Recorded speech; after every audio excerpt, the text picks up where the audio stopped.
Harper নামের খুবই সাধারণ একজন ডেলিভারি গার্ল, যে কিনা অনেক কষ্টে ডেলিভারির কাজ করে তার জীবন পরিচালনা করত।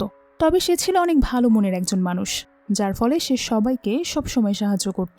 এভাবে একদিন হার্পার একজন বয়স্ক মহিলাকে সাহায্য করে, আর হার্পারের এমন উদারতা দেখে সে হার্পারকে অনেক পছন্দ করে ফেলে এবং তাকে তার ছেলের বউ বানাতে চায়। তবে তার ছেলে ছিল 5 জন, আর হার্পারকে দেখার পর তার 5 ছেলেই তাকে বিয়ে করার জন্য পাগল হয়ে যায়, কারণ সে অনেক বেশি সুন্দরী ছিল। কিন্তু হার্পার এমন একজনকে বিয়ে করতে চাইছিল যে কিনা হার্পারকে তার সৌন্দর্যের জন্য নয়, বরং তাকে সত্যিকার অর্থেই ভালোবাসে। তাহলে শেষ পর্যন্ত কি হয়েছিল? অবশেষে হার্পার কি তার সত্যিকারের ভালোবাসার মানুষকে খুঁজে পেয়েছিল? সেটাই আমরা দেখব আজকের এই অসাধারণ রোমান্টিক চাইনিজ ড্রামাটির গল্পে। তাহলে চলুন কথা না বাড়িয়ে গল্পে যাওয়া যাক। ড্রামার শুরুতেই আমরা হার্পারকে দেখতে পাই। সে আসলে একটা মহিলাকে মিষ্টি খাওয়াচ্ছিল। সে মূলত খাবার ডেলিভারির কাজ করে। হঠাৎ করে মহিলাটিকে মিষ্টি খাইয়ে দেয় এবং বলে, ম্যাম, কাজ করা অনেক কষ্ট, কিন্তু মনটা মিষ্টি রাখতে হবে। মিষ্টি আছে তো? মহিলাটি বলে, হ্যাঁ মিষ্টি। এ থেকে আমরা বুঝতে পারি হার্পার কতটা বন্ধুসুলভ। এরপর সে ডেলিভারি দিতে চলে যায়। রাস্তায় সে দেখতে পায় একজন বৃদ্ধ মহিলা অসুস্থ হয়ে পড়ে আছে। সেখানে গিয়ে সে সাহায্যের জন্য লাইভ করতে থাকে। লাইভে বলে, সময় এখন বিকাল 5:20, লোকেশন স্কাই স্ট্রিট প্লাজার নিচে। একজন বয়স্ক মহিলা হঠাৎ সেন্সলেস হয়ে পড়েছেন। আমি সতর্কতার জন্য লাইভ করছি, চ্যারিটির কাজে লাগতে পারে। এরপর সে মহিলাটির ব্যাগ থেকে একটি মেডিসিন পায়, সেটা তাকে খাইয়ে দেয়। মেডিসিন খেয়ে মহিলাটি সুস্থ হয়ে যায়। এরপর সে হার্পারকে ধন্যবাদ জানিয়ে বলে, তুমি কি আমার ছেলেকে ফোন করে দেবে? হার্পার বলে, হ্যাঁ অবশ্যই, আপনার ছেলের নাম্বার বলুন। সে নম্বর দেয়। কল করে হার্পার বলে, হ্যালো, আপনি কি তার ছেলে? আপনার মা সেন্সলেস হয়ে পড়েছিলেন, দয়া করে এসে তাকে নিয়ে যান। ছেলে বলে, ঠিক আছে, আমি এক্ষুনি আসছি। এরপর কল কেটে দেয়। হার্পার দেখতে পায় তার ডেলিভারি প্রায় লেট হয়ে যাচ্ছে, দ্রুত পৌঁছাতে হবে। তাই সে মহিলাটিকে বলে, ম্যাম, আমাকে যেতে হবে, না হলে ডেলিভারি দেরি হয়ে যাবে এবং আমার চাকরি চলে যাবে। মহিলাটি বলে, ঠিক আছে, আমি এখন ভালো আছি, তুমি যেতে পারো। সে চলে যাবার পর মহিলাটি তার ছেলে টাইলারকে কল দিয়ে বলে, ওই মেয়ের নম্বরটা চেক করো, দেখো সে বিবাহিত কিনা, না হলে তাকে আমার কাছে নিয়ে আসো। মানে সে হার্পারের কথা বলে। টাইলার বলে, ঠিক আছে। কল কেটে দিয়ে মহিলাটি বলে, তোমরা ছেলেরা যদি বউ না পাও, আমি তোমাদের জন্য বউ খুঁজে দেব। এটার মানে আমরা কিছুক্ষণ পরে বুঝতে পারবো। সারাদিন কাজ শেষ করে হার্পার তার অ্যাপার্টমেন্টের নিচে আসে। সেখানে সে তার কাপড় ভরা একটা সুটকেস দেখতে পায়। তারপর সেখানে তার বয়ফ্রেন্ড ব্লেক আসে। সে তাকে জিজ্ঞেস করে, ব্লেক, বাড়িওয়ালা তোমাকেও বের করে দিয়েছে? আবার মনে মনে ভাবে, এটা তো অসম্ভব, আমরা তো এই বাড়িটা কিনে নিয়েছি। ব্লেক তার সাথে ব্রেকআপ করে ফেলে। হার্পার বলে, ঠিক আছে, কিন্তু আমার জিনিসপত্র ছুঁড়ে ফেলতে হবে কেন? ব্লেকের নতুন গার্লফ্রেন্ড এসে বলে, হার্পার, তোমাদের ব্রেকআপ হয়েছে, এখন একটু হলেও আত্মসম্মান তো রাখো। এক্সের বাড়িতে জোর করে থাকা যায় না, আমাদের এটা বিয়ের বাড়ি বানাবো। হার্পার বলে, এই বাড়িটা কেনার সময় আমি 3 বছর ডেলিভারি করে ডাউন পেমেন্ট দিয়েছি, প্রতি মাসে কিস্তি আমি দেই। ক্লেক বলে, তোমার কোনো প্রমাণ আছে? বাড়ির দলিল হাতে নিয়ে বলে, কাগজে তোমার নাম আছে। হার্পার বলে, তুমি বলেছিলে কাগজপত্র তুমি সামলাবে, তাহলে এটাই ছিল তোমার প্ল্যান? পুরনো কথা বাদ দাও, পরিষ্কারভাবে আলাদা হয়ে যায়। ক্লেকের নতুন গার্লফ্রেন্ড বলে, হার্পার, আমি তোমার কাজিন, জানি তুমি কষ্ট পাচ্ছ, কিন্তু বেঁচে থাকার যুদ্ধের মধ্যে রূপকথার প্রেম খোঁজা বোকামি। ক্লেক আর আমি 6 মাস ধরে একসাথে আছি। 3 দিন আগে সে শুধু তোমার মন ভাঙতে চাইছিল না, কিন্তু আমার আর লুকাতে পারছি না, আর কোনো উপায়ও নেই। ক্লেক বলে, হার্পার, ছেড়ে দাও, তুমি শক্ত মেয়ে, এইটুকু ধাক্কায় তুমি কখনোই ভাঙবে না। এই বলে তারা চলে যেতে থাকে। হার্পার পেছন থেকে ব্লেককে লাথি মারে। ব্লেক মাটিতে পড়ে যায়। লাথি মেরে বলে, তোমরা দুজনে বিশ্বাসঘাতক সাপ। ব্লেকের নতুন গার্লফ্রেন্ড রেগে বলে, তাকে মারার সাহস পেলে কোথা থেকে? হার্পার তাকেও মেরে ফেলে দেয়। ব্লেক উঠে রেগে যায় এবং হার্পারকে মারতে যায়। ঠিক তখনই সেখানে গাড়ি নিয়ে নাথান, কার্টার এবং টাইলার চলে আসে। কার্টার ক্লেকের হাত ধরে নেয় এবং বলে, তোর লজ্জা করে না মেয়েদের মারছিস? ব্লেক বলে, তুই কে? বের হয়ে যায় এখান থেকে, এটা আমাদের পারিবারিক ব্যাপার, দূরে থাক। টাইলার হার্পারকে জিজ্ঞেস করে, ভাবি, তুমি কি বিয়ে করেছো? হার্পার অবাক হয়ে বলে, আমি কখন বিয়ে করলাম? আমি কখন তোমার ভাবি হলাম? টাইলার এটা শুনে বলে, তুমি যদি বিয়ে না করো তাহলে অবশ্যই আমরা ভাবি হব। ব্লেক জিজ্ঞেস করে, তোমরা আসলে কারা? নাথান বলে, ওকে নিয়ে চলো, সময় নষ্ট করো না, মা বাড়িতে অপেক্ষা করছে, আমার কাজও অনেক বাকি। কার্টার হার্পারকে কোলে তুলে নেয়। হার্পার অবাক হয়ে বলে, এই কি করছো? আমাকে ভয় দেখাচ্ছ তুমি? কার্টার বলে, শীঘ্রই তুমি এসব বুঝতে পারবে। এরপর টাইলর বাদে সবাই সেখান থেকে চলে যায়। টাইলর ব্লেককে বলে, বাড়ির দলিলটা দাও, এরপর তোমরা চলে যেতে পারো। ব্লেক বলে, দলিল তো আমার, তোকে কেন দেব রে? এটা শুনে টাইলর তাকে মারে এবং বলে, আমি তাইকোয়েন্দার ব্ল্যাক বেল্ট, কেন বিশ্বাস করছো না? ব্লেক বলে, ঠিক আছে, দলিল দিচ্ছি, শুধু আমাকে মেরো না। এই বলে দলিলটা তার হাতে তুলে দেয়। টাইলর সেটা ফেলে দিয়ে বলে, তোর দলিল আমার লাগবে না, আমি শুধু তোকে মারার একটা অজুহাত খুঁজছিলাম, আমার ভাবিকে বুলিং করিস। এই বলে সে গাড়ির কাছে চলে যায়। ব্লেকের নতুন গার্লফ্রেন্ড তাকে সামলায় এবং বলে, এরা কারা? চেনা চেনা লাগছে। ব্লেক বলে, নিশ্চয়ই মেল মডেল, সে ব্রেকআপের পর আমাকে জেলাস করাতে চাইছে। হারপার এমনই অদ্ভুত কাজ করে। গার্লফ্রেন্ড বলে, মেল মডেল? এই গাড়িগুলো দেখে তো সস্তা মনে হচ্ছে না। তাহলে কি সে কোনো সুগার ড্যাডি জুটিয়েছে? লোকগুলো দেখতেও তো বেশ হ্যান্ডসাম। তারা তিনজন হারপারকে নিয়ে বাড়ির উদ্দেশ্যে রওনা হয়। গাড়িতে হারপার বলে, তোমরা ভুল মানুষ, আমি ডেলিভারি গার্ল, আমি তোমাদের ভাবি না। আমার হাতে একটা স্প্রে দেখতে পাই তার। কার্টার বলে, আমি কখনো ভুল করি না। তোমার নাম হারপার, তোমার বয়স 22 বছর, স্ট্যান্ডার্ড টেকনোলজি কলেজ থেকে গ্রাজুয়েশন কমপ্লিট করেছ। তোমার বিশেষ দক্ষতা কবিতা আবৃত্তি, তোমার শখ বন্ধু বানানো, আর তুমি সবসময় পেপার স্প্রে সাথে রাখো। ওই স্প্রে এখন ব্যবহার করো না। এসব শুনে হারপার বলে, ঠিক আছে, বিশ্বাস করছি আপনাকে, কিন্তু আমার স্বামীকে? আমার তো স্বামী নেই। কার্টার বলে, শীঘ্রই সেটা জানতে পারবে। এরপর নাথানকে দেখানো হয়। তার অ্যাসিস্ট্যান্ট তাকে কল করে বলে, আমি বাটলারের কাছে শুনেছি ম্যাম আপনাকে 5 ভাইয়ের জন্য বউ খুঁজছে। নাথান জিজ্ঞেস করে, তাহলে এবারে টার্গেট কে? অ্যাসিস্ট্যান্ট বলে, আপনাদের কারোরই তো বউ নেই। লজিং অনুযায়ী যেহেতু আপনি বড় ভাই, শুরুটা আপনাকে দিয়ে হওয়া উচিত। নাথান বলে, ঠিক আছে, তার সম্পর্কে আরো খোঁজ নাও। এরপর সবচেয়ে ছোট ছেলে টাইলরকে দেখানো হয়। সে একজন বক্সার। একজন কল করে তাকে বক্সিং ম্যাচের কথা বলে। উত্তরে সে বলে, আজ রাতে হবে না, আজ রাতে বড় কিছু ঘুরতে যাচ্ছে, আমি একটা ভাবি পেতে যাচ্ছি। তারপর তারা সবাই তাদের বাড়িতে পৌঁছে যায়। হারপার এত বড় বাড়ি দেখে ঘাবড়ে যায়। কার্টার তার এমন অবস্থা দেখে বলে, ভয় পেও না, আমি তোমার ক্ষতি করব না। হারপার বলে, আপনি আমাকে আরো নার্ভাস করছেন। নাথান বলে, মা এখনো অপেক্ষা করছে, সময় নষ্ট করিস না। টাইলর হারপারকে বলে, নাথানকে ভয় পেও না, সে খুবই কেয়ারিং। হারপার অবাক হয়ে বলে, তুমি বলতে চাচ্ছ এই লোকটাই হঠাৎ করে আমার স্বামী হতে যাচ্ছে? এরপর তারা ভেতরে ঢুকে যায়। ঢোকার সময় হারপার হোঁচট খেয়ে পড়ে যেতে গেলে কার্টার থেকে ধরে ফেলে। এতে সে বুঝতে পারে কার্টার অনেক কেয়ারিং। তার হাত ধরে কার্টার বলে, টেনশন করো না, যেভাবে এসেছো ঠিক সেভাবেই থাকবে তুমি, কিছু হবে না তোমার, কথা দিচ্ছি। এরপর তারা ভেতরে আসে। হারপার দেখে সে মহিলা এটি মাকে সে সাহায্য করেছিল আজ। আসলে নাথান, কার্টার এবং টাইলর ওই মহিলার সন্তান। মহিলাটি তাকে দেখে বলে, নিশ্চয়ই তোমার খুব টায়ার্ড লাগছে, ওরা তোমাকে ভয় দেখায়নি তো? হারপার বলে, কিন্তু আমি ঠিক আছি।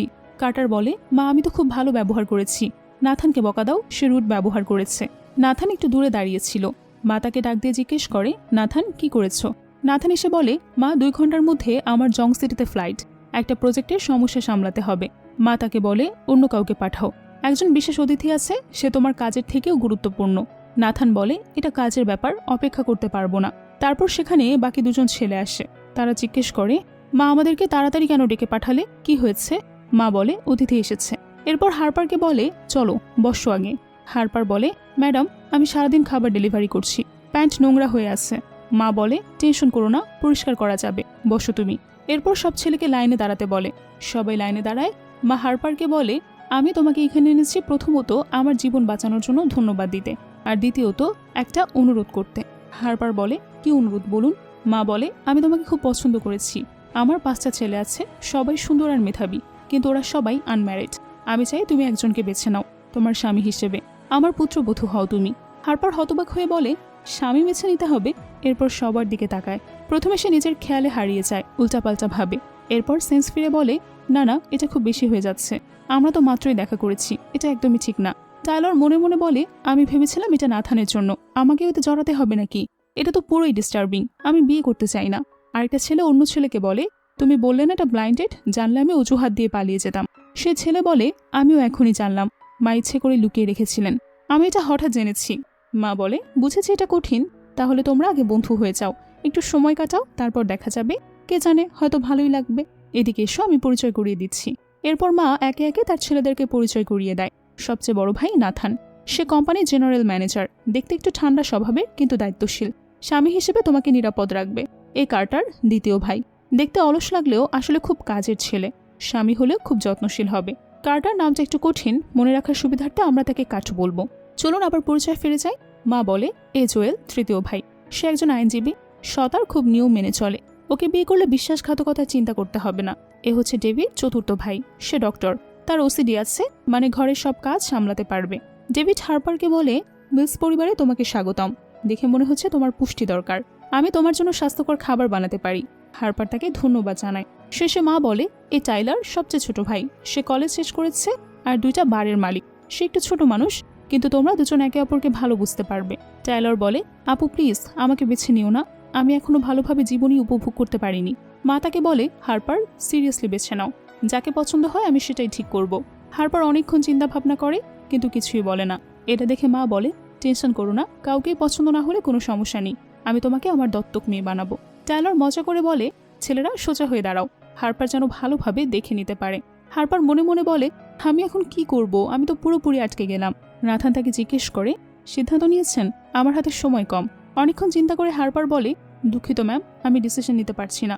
ওরা সবাই অসাধারণ, আমি তো শুধুমাত্র একজন ডেলিভারি গার্ল। মা বলে, আমি খুবই টেনশনে আছি।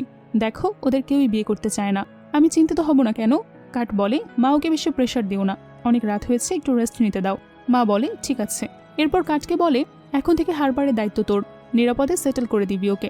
কাট হারপারকে বলে, আমার সাথে আসো, আমি তোমাকে গেস্ট রুম দেখাচ্ছি। এই বলে তারা চলে যায়। টাইলর নাথানকে বলে, ভাই তুমি পারবে, চালিয়ে যাও। তাকে পাত্তা না দিয়ে নাথান চলে যায়। মাও চলে যায়। ডেভিড টাইলরকে বলে, তুই পাগল নাকি? নাথানের উপরে কেন চাপাচ্ছিস মেয়েটাকে? ও এমনিতে অনেক স্ট্রেসে আছে। টাইলর বলে, আমি ওর ভালোর জন্যই করছি। আসার পথে আমি ওদের বিয়ের দৃশ্য কল্পনা করেছি। আর তোমরা জানো নাথান কাজ পাগল, ওর একটা গার্লফ্রেন্ড থাকা ভালো।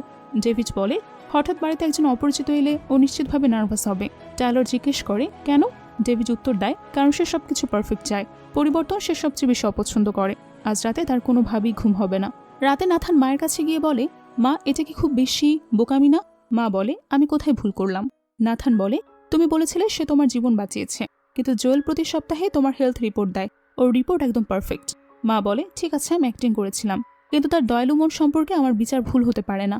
নাথান বলে, কিন্তু এটা কি খুব তাড়াহুড়া না? একজন অচেনা নারীকে বাড়িতে আনা ঠিক হবে না। মা বলে, 20 বছর আমাদের পরিবারে নতুন কেউ আসেনি, তোমরা সবাই নিজের স্বপ্ন নিয়ে ব্যস্ত। আর আমি তো তোমাদের মা, আমি শুধু নাতি নাতনি চাই। এটা কি বেশি চাওয়া? অনেক পরিবার জোট বাঁধতে এসেছিল, আমি সবাইকে ফিরিয়ে দিয়েছি।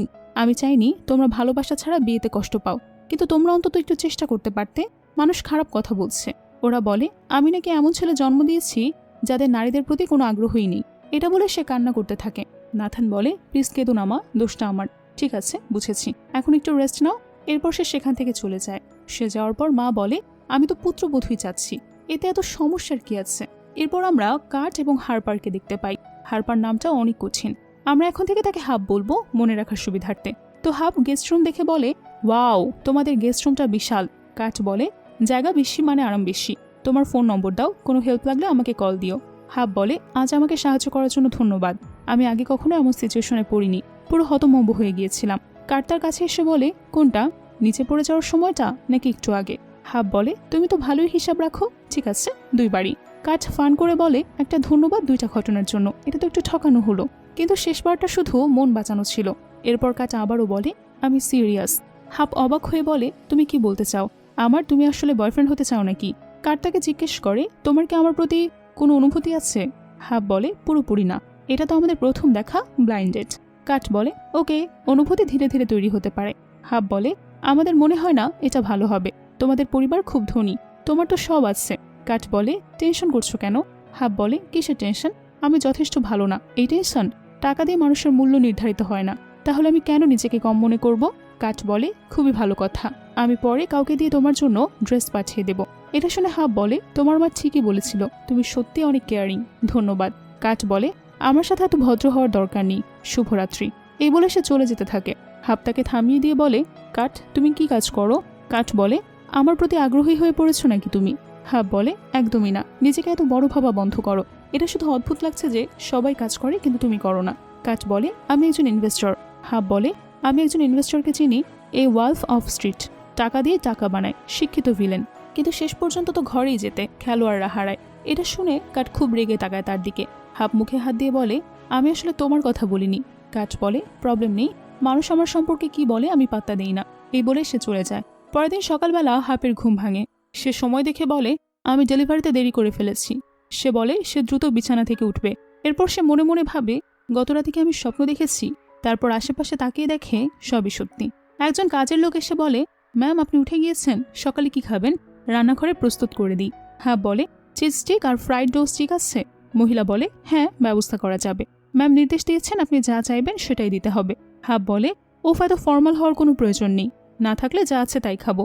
মহিলাটি বলে, মিস আপনি খুবই ভালো। এই বলে সে চলে যায়। সে যাওয়ার পর হাব বলে, বড় পরিবারে কাজ করা নিশ্চয়ই কঠিন। এরপর আরেকজন কাজের মহিলা এসে বলে, দ্বিতীয় ইয়াং মাস্টার আপনাকে পোশাক বদলাতে নিয়ে যেতে বলেছেন। হাব অবাক হয়ে বলে, পোশাক বদলাতে? আমার ইউনিফর্ম কোথায়? মহিলাটি বলে, সেটা ধোয়া হচ্ছে। হাব জিজ্ঞেস করে, সেটা কি দ্রুত শুকিয়ে যাবে? আমার খুব দরকার। মহিলাটি বলে, ঠিক আছে। এরপর তাকে একটা বড় রুমে নিয়ে যায়। যেখানে অনেক কাপড় রাখা ছিল। হাপ এটা দেখে অনেক অবাক হয়ে যায়। মহিলাটি বলে, ম্যাম আপনার কোনটা পছন্দ বলুন, আমি এনে দিচ্ছি। তখন সেখানে কাট আসে এবং বলে, এগুলো সব গত রাতেই কেনা, সাইজ ঠিক নাও হতে পারে, তাই নানা সাইজ আনা হয়েছে। হাপ বলে, এত প্রয়োজন ছিল না, শুধু ধুয়ে পরার মতো কয়েকটা চললেই হতো। কাট বলে, চিন্তা করো না, বেশি না, যা পছন্দ হবে না ফেরত দেব, আমার টাকা নষ্ট করার অভ্যাস নেই। হাপ বলে, তাহলে তুমি একটা বেছে দাও, বেশি অপশন হলে আমার মাথা ঘোরে। কাট বলে, ঠিক আছে। এই বলে সে একের পর এক কাপড় বাছতে থাকে, কিন্তু একটাও পছন্দ হয় না তার নিজেরই। এটা দেখে হাপ বলে, তুমি কি আমার মতো সিদ্ধান্তহীনতায় ভুগো? কাট বলে, বেশি না, একটু, কিন্তু সাধারণত ভাবি না, একবার কিছু পছন্দ হলে সেটাই নেই। এরপর হাপ হাতের কাছে ড্রেস তুলে নেয় এবং সেটা পরে রেডি হয়। তাকে এত সুন্দর লাগছিল যে কাট তার দিকে ফ্যাল করে তাকিয়ে থাকে।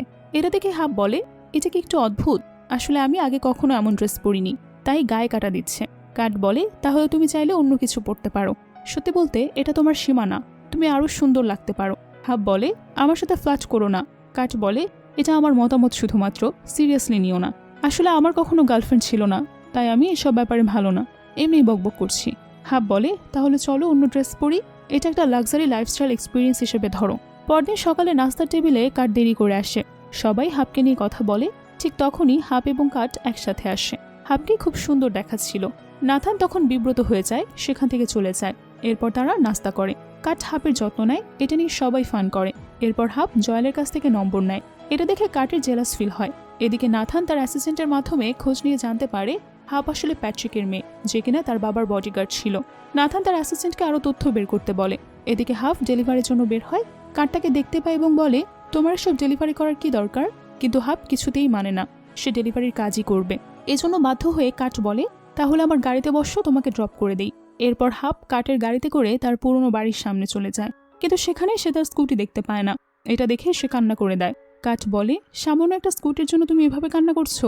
হাপ বলে, ওটা সামান্য না, ওটাতে করে আমি ফুড ডেলিভারি করি, নিশ্চয়ই এটা ব্লেক সরিয়েছে। এই বলে সে ভেতরে গিয়ে ব্লেকের কাছে যায়।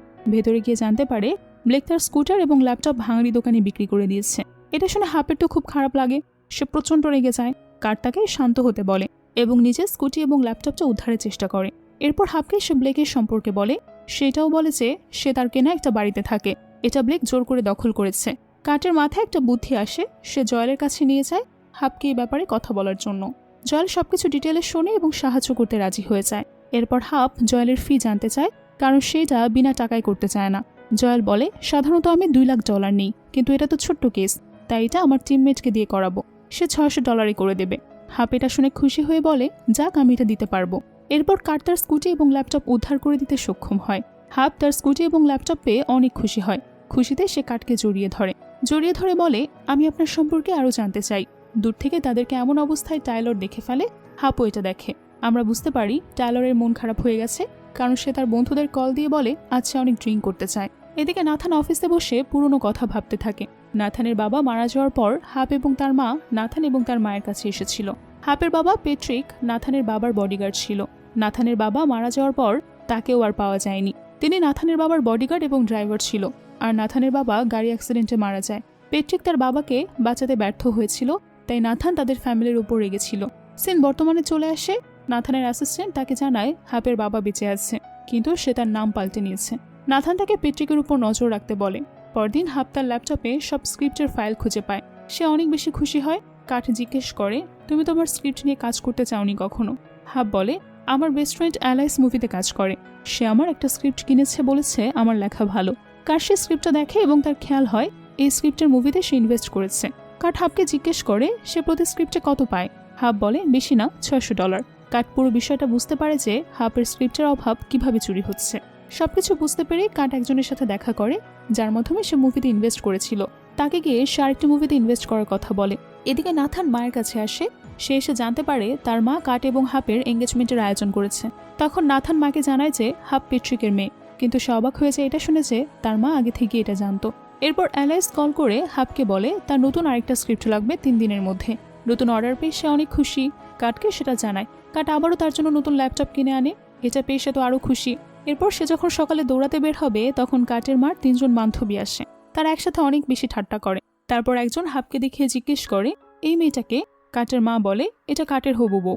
এটা শুনে একটা মহিলা অবাক হয়ে বলে, আমি সবসময় ভাবতাম কাট সবার শেষে বিয়ে করবে, কখনো ভাবিনি সেই প্রথম গার্লফ্রেন্ড পাবে। আরেকজন জিজ্ঞেস করে, হাব, তোমার বাবা মা কেমন আছে? হাব বলে, আমার মা গ্রামে থাকে, ভালোই আছে, আর আমার বাবা অনেক বছর আগে নিখোঁজ হয়েছে, আর আমি খাবার ডেলিভারি করি, সবসময় স্ক্রিপ্ট লিখি। সে বলে, এটা খারাপ কিছু না, আমাদের সময়েও জীবন সহজ ছিল না। আরেকজন বলে, সত্যি বলতে হাবের সততা খুবই ভালো, এমন সাহসী হওয়া তাকে অনেকের চেয়ে এগিয়ে রেখেছে। ওর ভেতরে একটা পরিষ্কার পরিচ্ছন্ন ভাব আছে, দেখেই বোঝা যায় ও ভালো মেয়ে। হাব মনে মনে ভাবে, আমি ভয় পাচ্ছিলাম ওনারা হয়তো আমার সাথে কঠোর হবে, কিন্তু ওনারা তো খুবই ফ্রেন্ডলি। কাটের মা বলে, আচ্ছা আচ্ছা, সবাই শান্ত হও, এমন ভালো একটা মেয়ে দেখে তোমরা কি কিছু দেবে না? একজন বলে, হ্যাঁ, আমি জানতাম বিনা কারণে আমাদের ডাকুনি। প্রথমজন হাবকে বলে, আমার পরিবার জুয়েলারি আর ফ্যাশন ব্যবসার, তোমার বিয়ের জন্য সব গয়না অ্যাক্সেসরিজ এমনকি বিয়ের পোশাকও আমি বানিয়ে দেব। পরেরজন তাকে একটি কার্ড দিয়ে বলে, এটা আমাদের ওয়েনারি ভিআইপি কার্ড, তুমি আর কার্ড যখন একান্ত সময় কাটাবে, যে ওয়াইন দরকার সব ফ্রি। শেষের জন্য তাকে নম্বর দিয়ে বলে, আমাকে উইচ্যাটে অ্যাড করো, ভ্রমণে যেতে চাইলে বললেই হবে, আমার প্রাইভেট জেট সবসময় তোমার জন্য প্রস্তুত। হাব সবাইকে ধন্যবাদ জানায়। কাটের মা হাবকে বলে, ওদের গিফট নাও, ওদের মন থেকে দিচ্ছে, না নিলে ওরা কষ্ট পাবে। সিন এখানেই কাট হয়ে যায়। রাতের বেলা হাব সেই কার্ড ফেরত দেয় কাটের মাকে। কাটের মা বলে, আমি কি খুব চাপ দিচ্ছি তোমাকে? তোমার কি এসবে খুব প্রেশার মনে হয়? হাব বলে, এটা তো কিছুই না, বরং আমি রেসপেক্ট ফিল করছি, কিন্তু কাটার আমি তো এখনো বিয়েই করিনি। কাটের মা বলে, আমি বুঝেছি, তবু এগুলো রেখে দাও, সেদিন আসুক বা না আসুক, যা হবার হবে, এগুলো সব তোমারই। হাব বলে, সত্যি? কাটের মা বলে, হ্যাঁ, আমি শুধু তোমাকে খুব পছন্দ করেছি, তুমি আমার পুত্রবধূ যদি নাও হও তাতে কিছুই যায় আসে না। হাব তাকে আবারও ধন্যবাদ জানায়। পরের সিনে আমরা দেখি হাব স্ক্রিপ্ট লিখছে। টাইলর এসে তার স্ক্রিপ্ট থেকে কিছু অংশ পড়ে। সে পড়ে দেখে সে তার বিলাসবহুল গাড়ি শত্রুর উপর চালিয়ে দিল। ওই মুহূর্তে টাকার ক্ষমতার কোনো মূল্য ছিল না, তার চোখে শুধু ঘৃণা ছিল। হাব ল্যাপটপ বন্ধ করে বলে, আমার স্ক্রিপ্ট পড়া খুবই অসভ্যতা। তার দরজায় নক না করে ঢোকা আরও অসভ্যতা। টাইলর ইয়ার্কি করে বলে, তাহলে কাটকে কেন নক করতে হয় না? তুমি আর আমার মা দুজনেই খুব বিরক্তিকর। হাব বলে, বাদ দাও, বলো কি চাও। টাইলর বলে, তুমি তো আগে খাবার ডেলিভারি করতে, তাই না? আমার 2 বন্ধু আসছে আমাকে দেখতে, ওরা চায় তুমি গাইড করো, আমাদের ভালো খাবারের জায়গা দেখাও। শুনেছি ডেলিভারি লোকেরা ভালো জায়গা ভালো জানে। হাব বুঝে যায় এটা বানানো। সে বলে, আর ভালো অজুহাত বানাতে পারোনি? টাইলর বলে, তুমি কিভাবে বুঝে গেলে? এরপর আবারও ফান করতে থাকে। সে বলে, হাব, সত্যি আমার মনে হয় তুমি আর কাট ভালো ম্যাচ না। তখনই টাইলরের পেছনে কাট চলে আসে। হাব তাকে দেখতে পায়, কিন্তু সে টাইলরকে বলতে নিষেধ করে। হাব অভিনয় করতে শুরু করে। হাব বলে, তাই নাকি? আচ্ছা, বলো তো কেন? টাইলর বলে, প্রথমত সে তার বয়স 28 আর তোমার বয়স 22। হাব অবাক হয়ে বলে, তার বয়স 28, কিন্তু দেখে তো অনেক অল্প বয়স লাগে। টাইলর বলে, সে নিজের যত্ন খুব ভালো করে নেয় মনে হয়, আর আমার বয়স 22। হাব বলে, দাঁড়াও, তুমি তো বলেছিলে তোমার বয়স 18। টাইলর মুচকি হেসে বলে, ওটা কোনো ব্যাপার না, আমার উপর 2 ভাই আছে, মা ঠিকই বলেছে, তোমাদের মধ্যে কোনো মিল নেই। হাব বলে, তুমি ওকে এমন বলছো যেন কোনো পুরনো জিনিস সে। টাইলর বলে, সে পুরনোই, সে তরুণদের মতো মজা করার কিছুই জানে না। একটা সিক্রেট কথা বলি, তার দৈনন্দিন জীবন ভীষণ বিরক্তিকর, একঘেয়ে আর একঘেয়ে। প্রতিদিন একা প্রাইভেট সিনেমা হলে সিনেমা দেখে, ভ্রমণে গেলে সমুদ্রে মাছ ধরে, বেশিরভাগ সময় বিদেশে গিয়ে পোকার খেলে। হাব কথা শুনে আর কাটের দিকে তাকিয়ে হাসে। এরপর হাব বলে, আমার তো এটা বেশ ভালোই লাগে, সে জীবনকে এনজয় করতে জানে। টাইলর বিরক্ত হয়ে দাঁড়িয়ে পড়ে এবং বলে, আমি মারামারি, বক্সিং, রেসলিং সব মারাত্মক জিনিস পছন্দ করি। পেছন থেকে এটা শুনে কাট প্রশ্ন করে, তাহলে তুমি কি মনে করো তুমি হাবের জন্য পারফেক্ট? টাইলর তাকে না দেখেই বলে, অবশ্যই। এরপর পিছনে ঘুরে কাটকে দেখে তার আত্মা উড়ে যায়। সে বলে, কাট, তুমি এখানে কখন এলে? কাট উত্তর দেয়, প্রথম অপমানটা থেকেই। টাইলর বলে, আমি অপমান করিনি, আমি শুধু তোমার বিস্তারিত বলছিলাম। এরপর ফোন ধরার নাটক করে সেখান থেকে সে চলে যায়। হাবের তো এসব কাণ্ড দেখে হাসতে হাসতে অবস্থা খারাপ। এরপর কাট তার পাশে বসে। হাব তাকে বলে, সিরিয়াসলি, টাইলরের পার্সোনালিটি তোমাদের থেকে এত আলাদা কেন? কাট বিরক্ত হয়ে বলে, এটা পার্সোনালিটি না, ব্রেইনের সমস্যা। আরও বলে, একটা গুজব আছে। হাব জিজ্ঞেস করে, কি গুজব? কাট বলে, জন্মের সময় নার্স নাকি তাকে ফেলে দিয়েছিল, মাথা মেঝেতে লেগেছিল। হাব হাসতে হাসতে বলে, এটা খুব খারাপ কথা। কাট বলে, সে নিজেই শুরু করেছে। হাব আরও হাসতে হাসতে বলে, নিজেই নিজের ব্যাপারে বলে, সে খুবই ফানি। আমরা কাটের কথায় বুঝতে পারি সে খুব বার্ধক্য এবং রাগান্বিত। কাট বলে, টাইলরের থেকে দূরে থাকো। হাব বলে, ঠিক আছে। এরপর হঠাৎ কাট হাবকে কিস করে। এরপর দুজনেই লজ্জা পেয়ে যায়। কাট বলে, ওটাই আমার প্রথম। হাব বলে, আমারও। এরপর কাট মুভি ডিরেক্টরের কার্ড দিয়ে বলে, তুমি স্ক্রিন রাইটিংয়ের কাজ করতে পারো, ডেলিভারিও খারাপ না, কিন্তু ওতে অনেক সময় নষ্ট হয়, তোমার প্রতিভা আটকে যাচ্ছে। হাব বলে, প্রতিভা? আমার কি সত্যি কোনো প্রতিভা আছে? কাট বলে, হ্যাঁ, তুমি দারুণ স্ক্রিপ্ট লেখো, নিজেকে সন্দেহ করো না। যাই হোক, স্ক্রিপ্ট জমা দাও, তোমার তো হারানোর কিছু নেই। হাব বলে, হ্যাঁ, তুমি আসলে ঠিকই বলেছ। এরপর হাবের মা কল করে। হাব তাকে জানায় কাল সে মায়ের সাথে দেখা করবে। কাট বলে, আমি কাল তোমার সাথে যাব। হাব বলে, তোমার কি কোনো কাজ নেই নাকি? আচ্ছা হ্যাঁ, তোমাদের পরিবার তো আগেই ধনী, কাট বলে, ভুল বুঝো না, আমারও কাজ আছে। একদম ঠিক সময় একজন তাকে একটু ভয়েস মেসেজ পাঠায়। সেখানে লোকটি বলে, কাটার, তুমি 2 বছর আগে যে এআই প্রজেক্টে বিনিয়োগ করেছিলে সেটা হিট হয়ে গেছে। কোম্পানির স্টক 60 মিলিয়ন বেড়েছে। ফিনান্সিয়াল রিপোর্টে তোমার ফোন পাঠিয়েছি। হাপ অবাক হয়ে যায় যে 60 মিলিয়ন। কাট বলে, কলেজে আমি আজীবনের জন্য যথেষ্ট টাকা কামিয়েছি, তারপর থেকে জীবনের লক্ষ্যটাই হারিয়ে ফেলেছি। এরপর আমাদের টাইলরকে দেখানো হয়। সে বারে ছিল, কিন্তু তার মন খুবই খারাপ। তার একটা বন্ধু বলে, তুই কার রেস জিতলি, তাহলে তোর মুখ কালো কেন?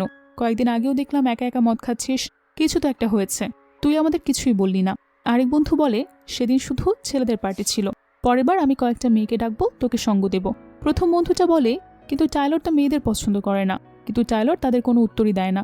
আবার জিজ্ঞেস করে, টাইলর কি হয়েছে বল আমাদের, আমরা তো তোর বন্ধু, তোকে আমরা হেল্প করব। টাইলর বলে, আমার ভেতরে ভেতরে খালি খালি লাগছে, মনে হচ্ছে নিজের একটা পার্ট হারিয়ে ফেলছি। দ্বিতীয় বন্ধু বলে, হার্টব্রেক হয়েছে?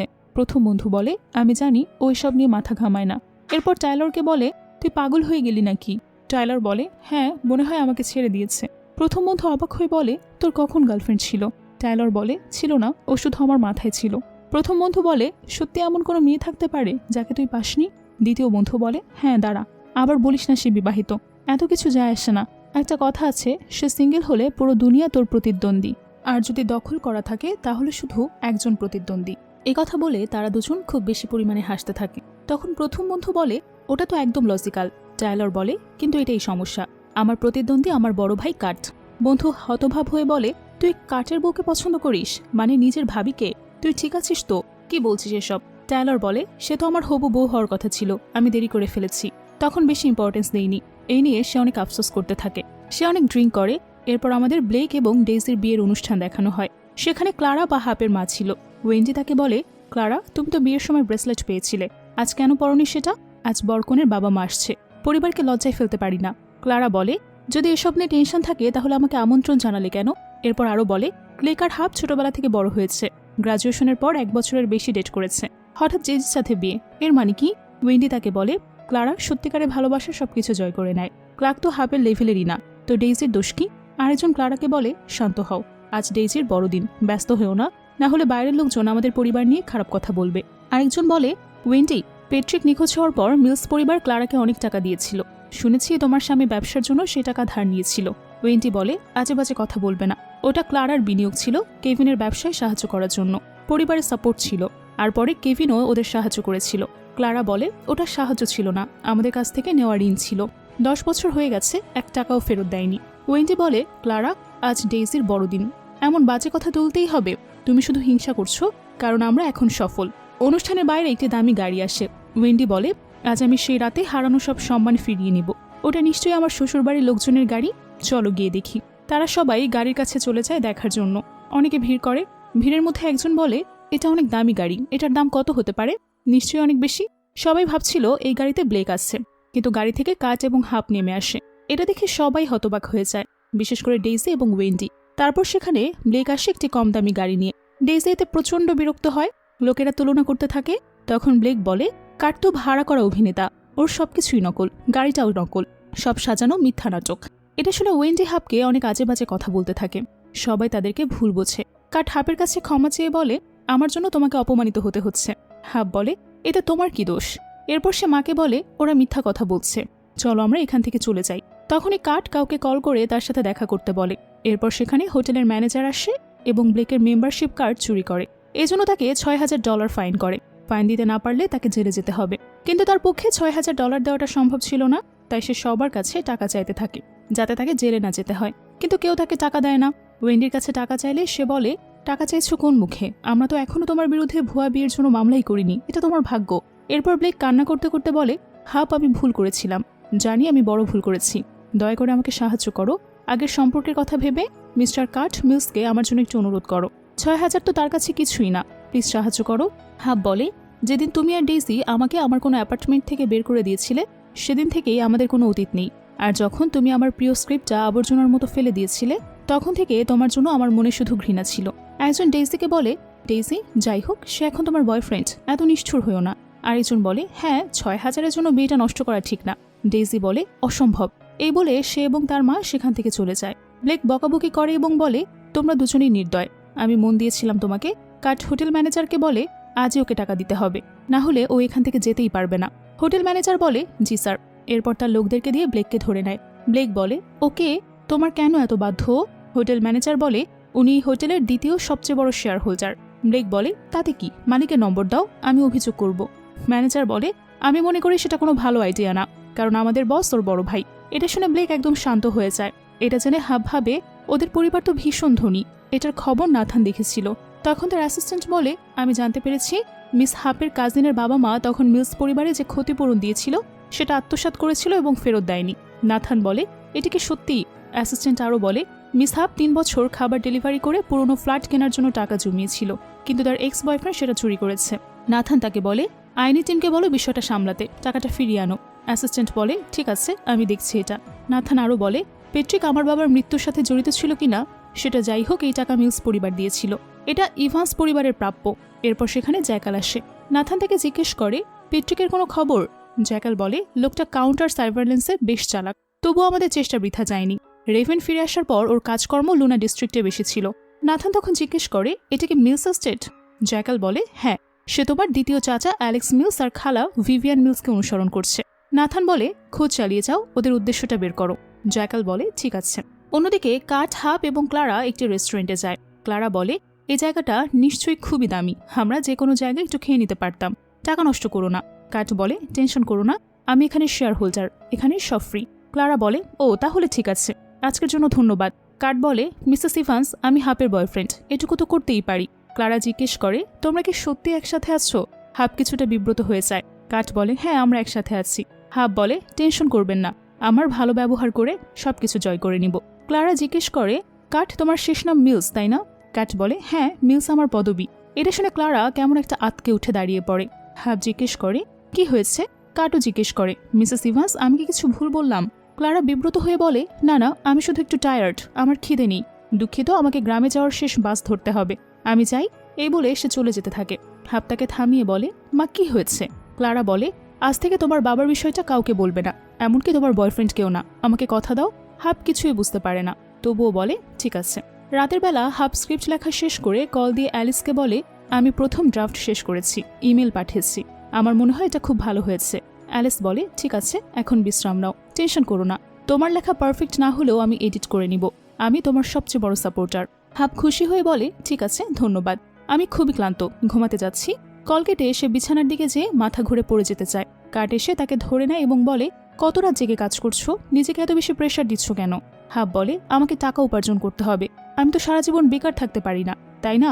হাব কাটের বুকে ঘুমিয়ে যায়। কাট তাকে কোলে করে খাটে শুয়ে দেয়, এরপর সেখান থেকে চলে যায়। পরদিন কাট তার ডিরেক্টর বন্ধুর কাছে গিয়ে হাপের লেখা স্ক্রিপ্ট দেখায়। সেটা দেখে বন্ধু অবাক হয়ে বলে, এটা তো আসল স্ক্রিপ্ট, এটা তুই কোথায় পেলি, কার লেখা? এতে প্রমাণ হয়ে যায় যে অ্যালিসের স্ক্রিপ্ট চুরি করা স্ক্রিপ্ট। কিন্তু কাট তাকে কিছু বলতে নিষেধ করে, যেভাবে চলছিল সব সেভাবেই রাখতে বলে। এরপর সে অ্যালিসের সাথে দেখা করে এবং তার বন্ধুকে প্রেস কনফারেন্সের আয়োজন করতে বলে। এদিকে টাইলর নাথানের কাছে যায় একটা আবদার নিয়ে, সে একটা ফিল্ম কোম্পানি খুলতে চায়, এজন্য নাথানের কাছে গিয়েছে। নাথান বলে, কোম্পানি খোলার কারণটা কি? টাইলর বলে, তোমরা সবাই নিজেদের কাজ করো, আমার কোনো কাজ নেই, এজন্য আমি একটা কোম্পানি ওপেন করতে চাই। আসলে সে হাপের জন্য এটা খুলতে চাচ্ছিল, কিন্তু সেটা সে নাথানকে বলে না। অনেক আবদার দেখে বড় ভাই নাথান রাজি হয়ে যায়। টাইলর খুশিতে ভাইকে জড়িয়ে ধরে, এরপর খুশি মনে সেখান থেকে চলে যেতে থাকে। তখনই নাথান পেছন থেকে ডাক দেয় এবং বলে, আমি কোম্পানি খুলে দিতে পারি, কিন্তু একটা কন্ডিশন আছে। টাইলর বলে, একটা কেন, 100টা বলো, আমি তাতেও রাজি। নাথান বলে, তোমার কোম্পানিতে হাপের স্ক্রিপ্ট নিয়ে কাজ করতে পারবে না। বেচারা টাইলরের মনটাই তখন ভেঙে যায়। রাতের বেলা অ্যালিস হাপের সাথে দেখা করে, সে একটা নতুন গাড়ি কিনেছে। এরপর সে হাপকে $1200 দেয় পারিশ্রমিক হিসেবে। হাপ বলে, এতে তো তুমিও কাজ করছো। এই বলে সে $600 অ্যালিসকে দেয় এবং নিজে $600 রাখে। এরপর অ্যালিস তাকে একটি পেপারে সাইন করতে বলে, সেখানে অনেক কথা লেখা ছিল। হাপ সেগুলো পড়ে দেখতে চায়। অ্যালিস বলে, এখন অনেক রাত হয়ে গেছে, আর তাছাড়া আমি তোর বন্ধু, তোকে কি আমি ঠকাবো কখনো? হাপ কিছু পার্ট পড়ে বলে, এটাতে সাইন করলে আমার সব স্ক্রিপ্ট তোমার হয়ে যাবে। অ্যালিস বলে, টেনশন করিস না, আমি কি তোকে ঠকাবো নাকি? সে সাইন করতেই যাবে, ঠিক তখনই কাট তাকে নক করে এবং কোনো একটা বাহানা দিয়ে দ্রুত চলে আসতে বলে। হাপ বাড়ি যাওয়ার নাম করে দ্রুত প্রপার্টি নিয়ে চলে আসে। অ্যালিস ভাবে পেপারে লেখা ছাপ পড়লেও কোনো সমস্যা নেই। কাট সেই পেপারটি জয়েলকে দেখায়। জয়েল দেখে বলে, এই পেপারে সাইন করলে হাপ তার স্ক্রিপ্ট থেকে সকল অধিকার হারিয়ে ফেলত। হাপের কাছে সবকিছু ক্লিয়ার হয়ে যায়। তার নিজের বেস্ট ফ্রেন্ড তার সাথে এরকম বেইমানি করে, এটা জেনে সে খুবই কষ্ট পায়। কাট তাকে সান্ত্বনা দেয় এবং নিজেকে শক্ত হতে বলে। এরপর আমাদের প্রেস কনফারেন্স দেখানো হয়। অ্যালিস সবার সামনে বক্তৃতা দিচ্ছিল। সবাই তাকে তার কাজের জন্য বাহবা দিচ্ছে। সেখানে অনেক সাংবাদিক ছিল। তখন কাট মঞ্চে উঠে সবাইকে বলে দেয় যে অ্যালিস আসলে হাপের স্ক্রিপ্ট চুরি করে বিক্রি করেছে। তার প্রমাণও দেখায় সবাইকে। সবাই অ্যালিসের আসল চেহারা দেখতে পায়। অ্যালিস কিছুতেই এটা মেনে নিতে চায় না। সে প্রচণ্ড রেগে যায়। সে হাপকে অনেক বাজে কথা বলতে শুরু করে। হাপ সেগুলো পাত্তা দেয় না। কাট তাকে নিয়ে সেখান থেকে বের হয়ে যায়। অ্যালিসকে গার্ডরা ধাক্কা দিয়ে সেখান থেকে বের করে দেয়। পরদিন ব্লেক আসে হাপের কাছে। সে এসে তাকে ফুল দিয়ে বলে, আমি তোমাকে ছেড়ে গিয়েছিলাম, তাই কাট তোমার কাছে এসেছে। এখানে আমি ফিরে এসেছি এখন। হাপ বলে, আমি পারে যেতে চাই না। তখনই সেখানে কাট চলে আসে। কাট ব্লেককে হুমকি দেয় যে তাকে আবারও হাপের আশেপাশে দেখলে তার খবর আছে। এরপর হাপকে নিয়ে সেখান থেকে চলে যায়। এরপর তারা রাস্তা দিয়ে হাঁটতে থাকে। তারা দুজন অনেক হ্যাপি ছিল। তখন সেখানে আভা চলে আসে।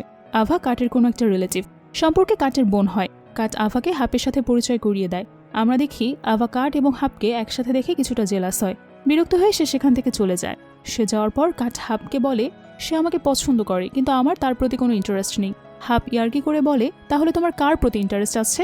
কাট বলে, শুধু তোমার প্রতি। এরপর তারা ফান করতে থাকে। পরের দিন কাটদের বাড়িতে তার দাদার বড় ভাই এলেক্স, তার ছেলে এবং ছেলের বউ চলে আসে। তাহলে এলেক্স কাটের দাদা হয়। দাদা বলে, শুনলাম তুমি নাকি একটি ডেলিভারি গার্লকে বিয়ে করতে চাচ্ছ। কাট বলে, ভালোভাবে কথা বলুন, তার নাম হাপ। দাদা বলে, আমি রাজি না, আমাদের পরিবারে একটা সম্মান আছে। কাটের মা বলে, আমার ছেলের বিয়ে করার সাথে সম্মানের কোনো সম্পর্ক নেই, কার সাথে বিয়ে দেবো সেটা আমরা ঠিক করব। তারা হাপকে নিয়ে আরও অনেক খারাপ কথা বলে। তারা আভার সাথে কাটের বিয়ে দেওয়ার কথা বলে। নাথান তাদেরকে থামায় এবং সেখান থেকে চলে যেতে বলে। তারা ইনসাল্ট ফিল করে রেগে সেখান থেকে বের হয়ে চলে যায়। আমরা একটা অবাক করা ঘটনা দেখি। রাতে পেট্রিকের সাথে নাথানের দেখা হয়, কিন্তু তারপর কি হয় আমাদের সেটা বলা হয় না। তারপরে সিন সেখানেই কাট হয়ে যায়। এরপরে সিন শিফট হয়। এরপরে দৃশ্যে সরাসরি কাট এবং হাপের বিয়েতে চলে যায়। আমাদেরকে বিয়ের অনুষ্ঠান দেখানো হয়।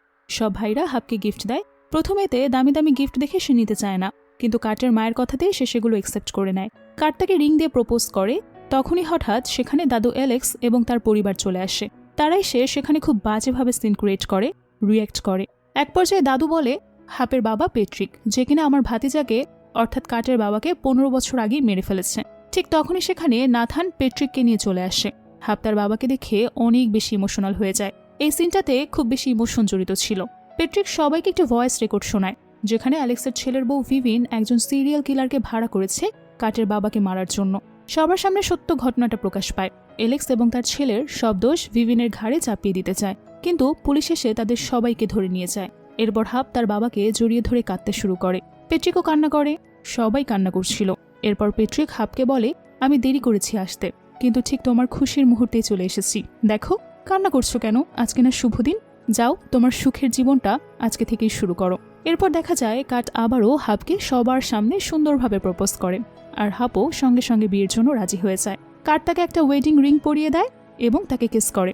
সবাই খুব খুশি হয় এবং হাততালি দিতে থাকে। এরকম একটা আনন্দের খুশির মুহূর্তের মাধ্যমে আজকের ড্রামাটির এখানেই হ্যাপি এন্ডিং হয়। তো এই ছিল আজকের ড্রামার এক্সপ্লেনেশন।